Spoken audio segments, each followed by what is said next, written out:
I got a question, man. A buddy of mine, he was at his home for New Year's, and the police knocked on his door, and he didn't answer the door, and they kicked it in, tasered him, and came in the house with like 10 or 15 cops, and took him to jail. And I've been listening to your show for a while, and I just want to make sure that I'm doing the right steps, and getting this guy his remedy, because it definitely wasn't called for. All right. So when they, what was the probable cause why they kicked in his door? What was their belief? They said someone had called the police and said there was domestic violence, but the neighbor who was actually had her child in the house too, she met the cops at the door and she was like, "Please don't go in there. There's nothing going on in there." And they went in there. The kids were asleep. There was no arguing going on. It just was a false report. But okay, what I'm saying. Okay. She said it was domestic violence. Was it a public housing or was it was it a private? Was it public housing? Like a Section 8? No. It was a straight up apartment. That was his property. Okay, well then there is no such thing as domestic violence within a closed domicile. Domestic violence is not in public. Like you can't slap your kid in Walmart. That's domestic violence. Okay. When it's inside of a four closed walls. Read domestic authority doctrine. It's under Curs Juris Secundum. I think it's like Section 80, 84, something like that. But just look at Corpus Juris Secundum, right? CJS, correct. right? Okay, just read about domestic authority and the domestic authority doctrine and domestic violence. And it clearly says that, within your domicile, within your home, you can do whatever the hell you want to maintain. They're not charging them with that, though. They're not even charging them with that. I'm saying that is the cause. I'm trying to say. You said the reason was they used domestic violence. That's right. If he did it in a parking lot in front of the house, or if it's fine if he did it in Walmart. But they knew that was a house. So even if there was something going on in that house, they had no authority to go in that house without a warrant. Check. And then he has to accept the warrant. Mm-hmm. If he doesn't want to accept the warrant, he doesn't have to let him in. Gotcha. See what I'm saying? I got you on that. So the process, when I know they're in the wrong, I understand that, and I'm definitely gonna look up the Curs Secundum. But what I'm trying to make sure that I'm doing right is they charged him with disobeying a lawful order and resisting arrest, and he's got a court date. What was the lawful order? Who knows? They're in his house. Who can, you know what I'm saying? Like, how you gonna give me a lawful order in my house? What I'm saying is you guys got to start understanding what domestic violence is. There's no such thing as domestic violence inside of your house. Domestic violence is within their authority. Like I always say to people, Hillary Clinton gave a best example of that in Syria. The United States wanted to go into Syria so bad and just kill that king of Syria, just go in there and just wipe out the whole entire Syrian army and knock out everything in their path. But Hillary Clinton, since Russia was watching us really closely, she said, honestly, we can't interfere with somebody else's domestic authority. We're not invited to come in. Until we're invited to come in by the king, which obviously he's not going to invite us in because we want to take him out, obviously we can't cross the border. We can't cross the threshold. We can't go in there. Yes, he could kill all the women and children that he wants. He could kill and gas all the women and children he wants. He could kill all the women and children he wants because that's under his domestic authority. We can't violate the domestic authority doctrine. So believe me, the United States government knows what a threshold is and knows that you could kill women and children, and there's not a damn thing they could do about it. It's the law. It's that simple. So don't say to them, oh, well, I wouldn't open my door because you believe domestic violence was going on. Oh, so you believe this was a public building. You believe that you had some sort of authority and control over the affairs of state that operate within these four walls. Is that right? You also believe that I can't smoke dope, smoke crack, or grow fucking crystal meth in here if I want to? Is that what you believe as well? Really? How about I reckon I'm So, Carl, let me ask you this, Carl. So, in that situation, if they came knocking on your door and everything else, so are you saying that a person should just open the door and no. keep? I do the same thing for them if Jehovah. Well, if, you know what I'm saying. I do the same thing if kids were knocking on my door for Halloween candy and I didn't have none. I just ignore it. It's just like a trick kind of thing. So what?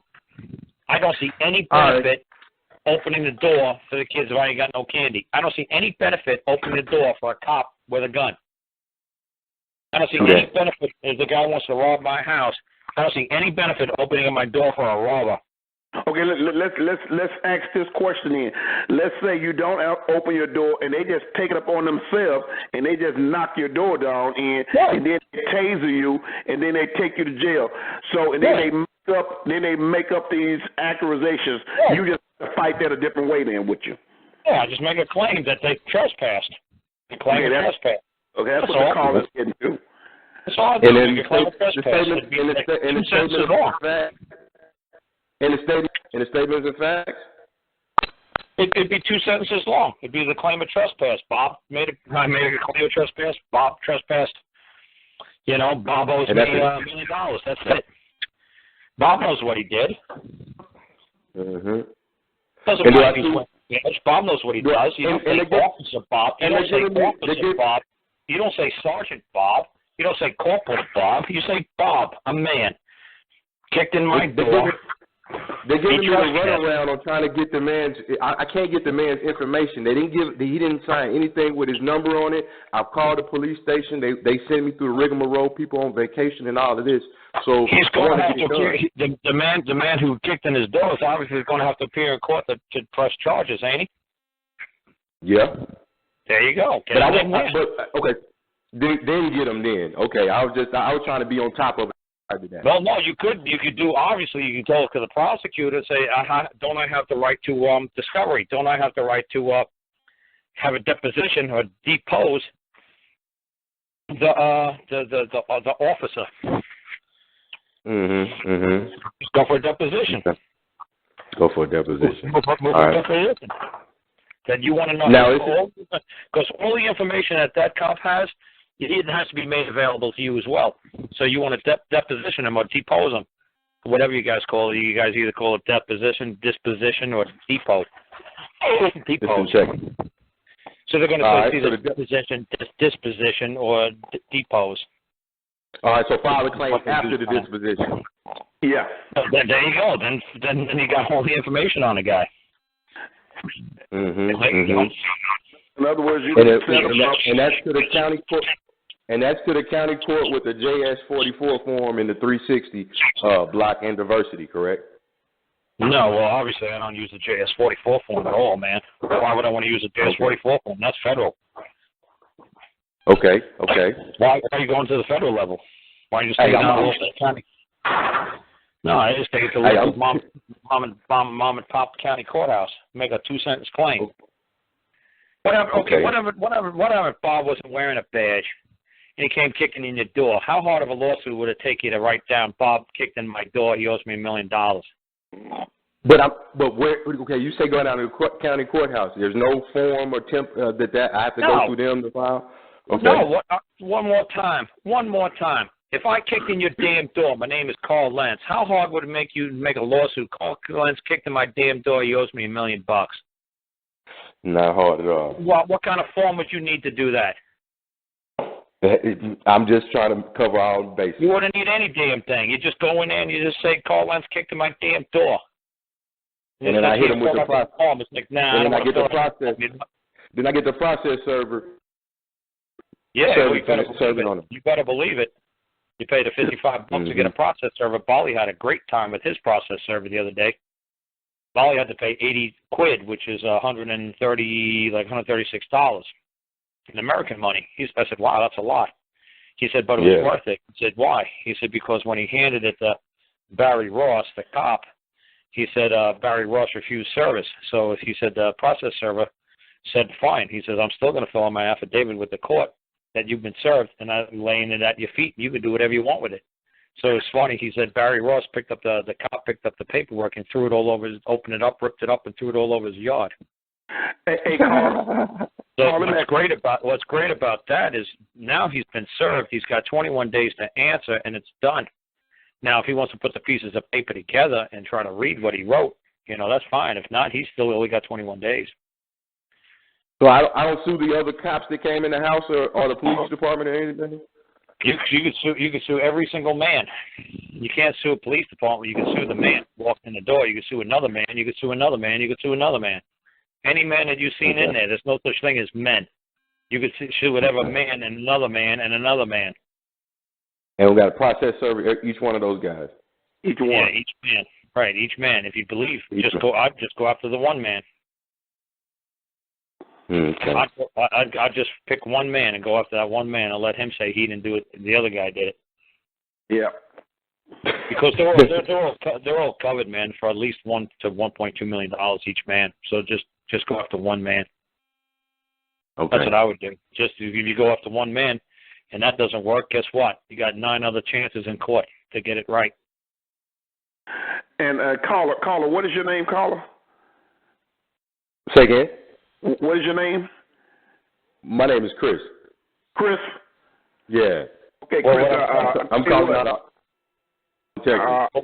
What I'm saying, Chris, like say there's 10 guys that came kicking in his door, okay? You go after one guy at a time. Obviously, if you mess up on that one, you got 9 more guys to go after, 9 more chances to try to get your shit tight in court. Mm-hmm. See what I'm saying? Mm-hmm. You don't want to put all the eggs in one basket.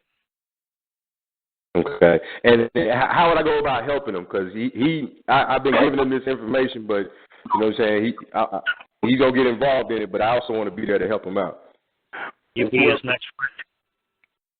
See, in England, the judge called me a McKinsey friend. I don't know what a McKinsey friend was, but somebody explained to me, the clerk lady said it's the same thing. In the United States, it's called a next friend, but in the UK, it's called a McKinsey friend. They let you come up there and they let you talk. He goes against the comp. But here in the United States, we call him a next friend. Like I'm his next friend. That just means that you're going to talk because the other guy can't talk for himself. And then you can run a common law court, dude. You just explain, exactly what you're doing. And if the other side doesn't bother, like I said, until you go into the courtroom, it's too late for the other side to object. It's too late. You've got to read the rules. I'm sorry you didn't read the rules. The rules are that I'm bringing in the next friend. In the common law, we could do that. We could bring people in to talk for us. And you say the rules. What do you? And is that like a list of rules or nope? It's the customs of the people. It's the customs of the people. So that's whatever. You say where I come from. This is how we roll. And one way to speak, I'll speak. There you go. Yeah. And Chris, one way of finding that out, Chris, is to go back and listen to a couple of his shows, several of his shows, and it explain the process of of having your own court. And your question helped quite a few people out on the chat because they was wanting to know something similar to the same thing by being roughhoused by in these different agencies and everything that we have to do just that. But the process is, you let them run their process. You really, if you listen to Karl shows, he'll really tell you how you set them up by you. They're going to go with their court and everything else. And when you get ready to file your claim, you're going to have everything you need in that case file when you file your claim against that complaint that they did to him, because whatever charges and everything else they filed against him and everything else, well, you're going to be able to find out who that person was, who's bringing the claim against him. And when you do that, you're going to bring that into your, who's bringing the complaint, who's bringing the complaint against him, you're going to be able to file that claim, which would be against whatever man that is that wrote the report or whatever. And you'll be able to find that on. You see that lawsuit I did in the United States. You see what I did in that federal court down there. I put all those notices, and when I was putting the notices in, I was giving everybody the rules. Okay. The rules by giving them all those notices. It's like, this is what I consider jurisdiction. This is what I consider the venue. This is what I consider, the plaintiff. This is what I consider a claimant. This is what I consider a defendant. This is what I consider a respondent. I'm giving them notice, so nobody can say they didn't know the rules. I gave them the damn rules through the notices. Now, nobody objected to those notices. And one of the notices that you gave was that any reference to being a defendant was going to be a contempt of court, and that was one of the rules of the court. Right, don't call me a plaintiff anymore. I'm not a plaintiff. A plaintiff, yeah. I'm a claimant. Right, any more reference to me, if anybody ever refers to me as a plaintiff, will be in contempt of my court. Because my court, the only thing that's defined is a claimant. Now, you can't call me a squibble. Why? Because squibbles aren't defined in my court. There's no such thing as a squibble or a plaintiff. I never heard of such a silly thing. What the hell's a plaintiff? Hell do I know? Plaintiff is a French fucking nagging woman. And that's actually what I put in the notice. I said plaintiff. Here's the definition of plaintiff in Webster's dictionary. A nagging, complaining French woman. Old lady. I'm not an old, complaining, haggard old lady. Stop calling me that. How would you like me to call you that, Judge? How would you like me to call you a nagging old hag? I don't think you'd appreciate it, so stop calling me that. I'm not a plaintiff. I'm not wretched. I'm not old, and I'm not miserable. That's what plaintiff literally means in French. Miserable, haggard, wretched. I'm not miserable, I'm not haggard, and I'm not wretched. Stop calling me names. Or you're going to be in contempt. It's just like saying the judge, calling him dickhead all the time or fuckface. You can't do that. You're going to be held in contempt of court. You can't call them names. Don't call me names. You see how simple? That's simple right there. So you suggested in your other calls to call the prosecutor and try to inform him that he was going down the wrong path by pursuing this and giving him fair notice. Yeah. But I've seen it. It's very difficult to get in contact with the actual prosecutor, especially being at this early stage of it. No, it's real easy, man. Huh. There's a county prosecutor or there's got to be a state prosecutor. You just go to the head guy. You don't go to the low guy in a totem pole. If it's a state, if the state's getting charges against them, obviously the state attorney general is the person that you send it to. You say, I believe that there's a state prosecutor, assistant state attorney general, who's going to be prosecuting this case in whatever court, Cook County Court. Say, I believe that he's moving in error. I'm giving you a fair warning, for him to cease and desist, or I'm going to have to file a claim of my own. Whatever. I'm just giving you a rough guess. I have no clue what your actual case is about.